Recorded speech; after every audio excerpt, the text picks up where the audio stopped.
இன்றைக்கு உங்களுடைய வாழ்க்கையில இது எப்படி நடக்குமோ என்று சொல்லி நீங்கள் காத்து கொண்டு இருப்பீர்களானால் கர்த்தர் சொல்லுகிறார், நீங்க ஆராய்ந்து முடியாத அதிசயங்களை செய்கின்றவர் நான். நீங்க யோசித்து பார்த்தா கூட இந்த மாதிரி அதிசயங்கள் எல்லாம் நடக்குமா என் வாழ்க்கையிலன்னு நீங்க யோசித்து பார்க்க கூட முடியாத அளவுக்கு ஆண்டவர் செய்கின்றவராய் இருக்கிறார்.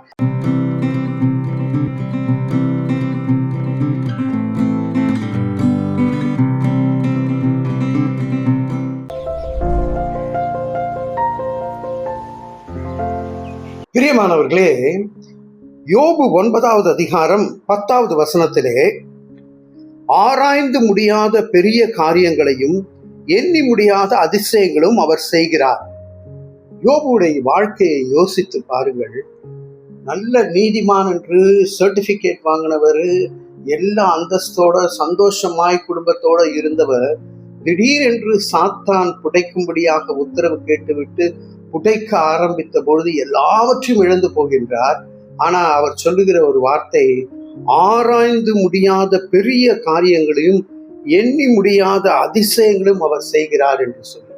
இன்றைக்கு உங்களுடைய வாழ்க்கையில இது எப்படி நடக்குமோ என்று சொல்லி நீங்கள் காத்து கொண்டு இருப்பீர்களானால் கர்த்தர் சொல்லுகிறார், நீங்க ஆராய்ந்து முடியாத அதிசயங்களை செய்கின்றவர் நான்.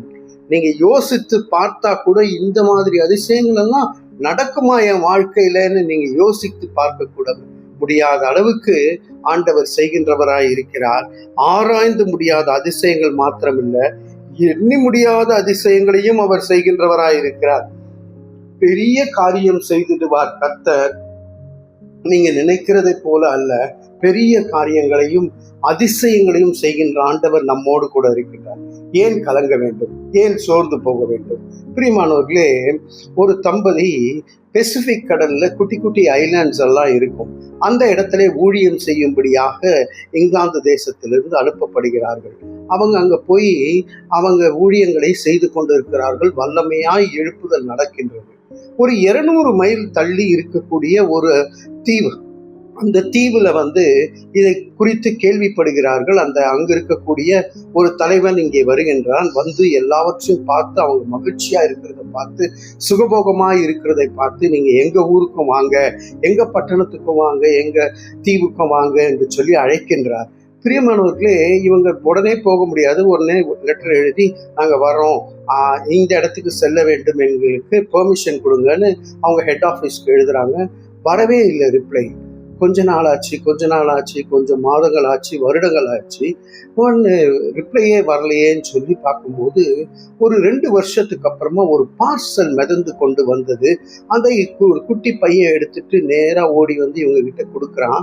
அதை இவங்க திறந்து பார்க்கும் பொழுது பல கடிதங்கள்ல ஒரு கடிதம் இவங்களுக்கு பெர்மிஷன் கொடுத்த கடிதம். 2 வருஷத்துக்கு முன்பதாக கொடுத்த பெர்மிஷன். அது எந்த கப்பலில் போட்டாங்களோ தெரியல, அந்த கப்பல் என்ன ஆச்சுன்னு தெரியல, சேதமாயிருக்கலாம், என்ன நடந்ததுன்னு தெரியல.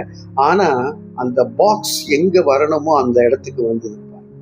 எங்க வேணா போயிருக்கலாம், ஆனா ஒரே ஒரு பாக்ஸ் உங்களுக்கானது உங்களை சேரும். பிரியமானவர்களே, அது எத்தனை வருஷம் ஆனாலும் நீங்கள் கவலைப்பட தேவையில்லை.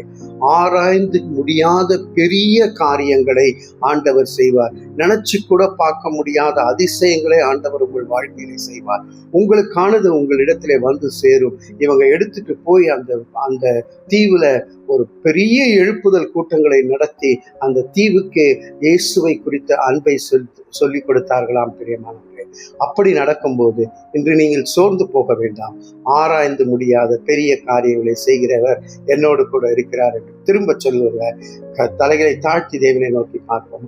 அன்பின் பரலோக பிதாவே, ஆராய்ந்து முடியாத பெரிய காரியங்கள் ஆண்டவரே, அதிசயங்களை செய்கின்ற தேவன் நீர் எங்களோடு கூட இருக்கிறீர்.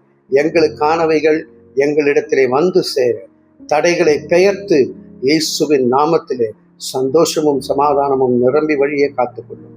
இயேசுவின் மூலம் ஜெபிக்கிறோம் நல்ல பிதாவே. ஆமென், ஆமென்.